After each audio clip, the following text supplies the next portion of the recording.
What's going on, you guys? Today's warm-up has 4 movements to it. We are going to start with some dynamic planks. We're going to go to a plank on our hands, then move back and forth between that position and a plank on our elbow. So I'm going to lower down on my right side, then push back up on my right side, then lower down on my left side, and then push back up on my left side. That's the dynamic plank. After that, we're moving to some plank lunges. So I'm going to stay in a plank on my hands, and I'm just going to, this is more of a stretch for your hips than anything. I'm going to put my right foot outside my right hand, hang out for just a second, that's 1, then come back. Left foot outside my left hand, that's 2, 3, so on and so forth.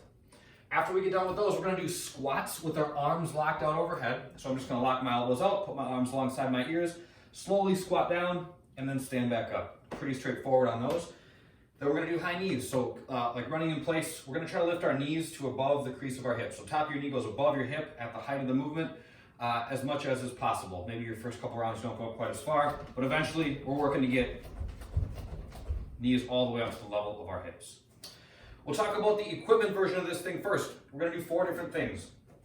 We're going to begin with a floor press plus a leg lift. So I'm going to grab my dumbbells. I'm going to take a seat.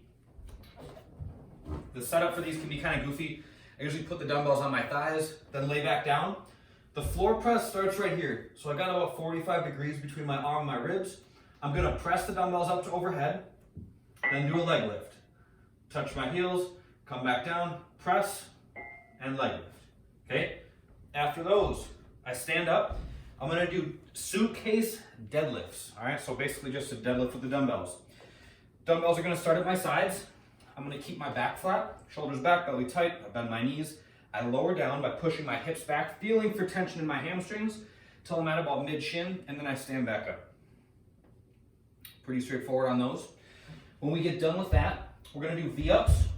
So I'm going to lay on my back, put my arms up overhead, come all the way up, touch my toes, and then come down. If V-ups are too much, do tuck-ups instead. Okay, just try to keep yourself moving. After those, single dumbbell overhead squats. As you guys are warming up on these, try some single dumbbell front squats first. Okay, this is still asymmetrically loaded, but not as in quite a challenging position. Squeeze your belly, make sure your spine stays stable. Despite the fact there's only weight on one side of your body, try to stay square. Squat and stand. If those feel pretty good, put the dumbbell up overhead. Try to do the same thing with the dumbbell above you, okay? Tricky movement, make sure you're good and warmed up before you get into them. That is that. For the bodyweight version, some of these things are going to remain the same. We're going to start with a leg plus a hip lift. So I lay down, legs go out in front of me. Instead of just doing the leg lift at the top, I'm going to lift my hips up too. Legs lift up, hips come up. Leg lift plus a hip lift. Pretty straightforward. After those, we're going to do good mornings. These can be done unloaded. If you guys have something, like you could grab like a couple books or something, hold it at your chest, just to give yourself a little bit more weight. That would be a good way to kind of modify these a little bit. But all we're looking to do is just put tension on the back of your legs. So feet are at about hip width or shoulder width. Bend your knees a little bit. We're looking for tension back here. Okay, so kind of the same idea as when we deadlift. Squeeze your belly, keep your shoulders back so your back stays nice and flat. We're just going to fold forward. So if you have something at your chest, you'd be holding it right here. Fold forward, keeping your back nice and flat, and then stand back up. Don't rush these.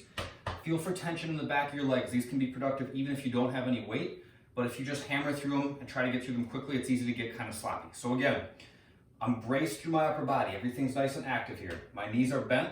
I fold, and then I stand back up. Feel for tension in the back of your legs.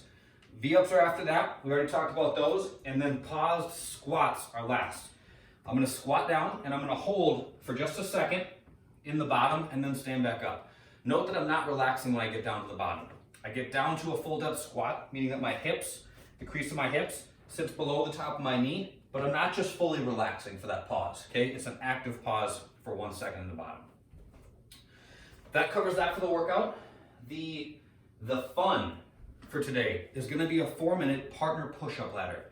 If you don't have somebody to do the partner push-up ladder with, hop on Instagram and follow along with our live video, or it'll be on Facebook as well.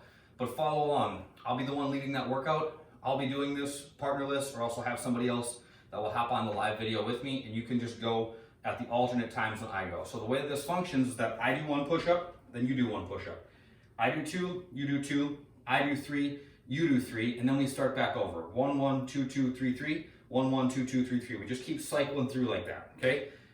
Quality is key here. You'll end up accumulating a lot of reps here, so plan to have some scaling options available should you need them. You can have some books to put between your hands to elevate the ground a little bit if you need. You can plan to go from your knees, but start with the most challenging version of the push-up that you can do. You'll be nice and warm, you'll have cooled down a little bit, but we'll still be good and sweaty by the time you get done with the workout.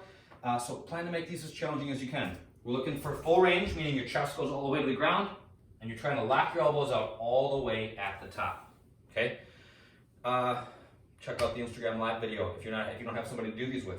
That's that. The mobility is going to be wide, legs up the wall for 10 minutes, so a really good stretch for the inside of our legs. The adductors that get tight from all the squatting that we do. It's also a good stretch for the back of your legs. All you're going to do is you're just going to lay with your hips, lay with your back on the wall, back on the floor. You're going to put your butt against the wall, and then you're going to let your legs splay open. Okay, so your legs just kind of fall apart. Every minute or two, let your heels slide a little bit further apart. I usually like put on a podcast or something when I'm doing this because it just takes a little while. I like something to distract my brain from what I'm doing because my adductors is tight. That's that. That's all we got for today, you guys.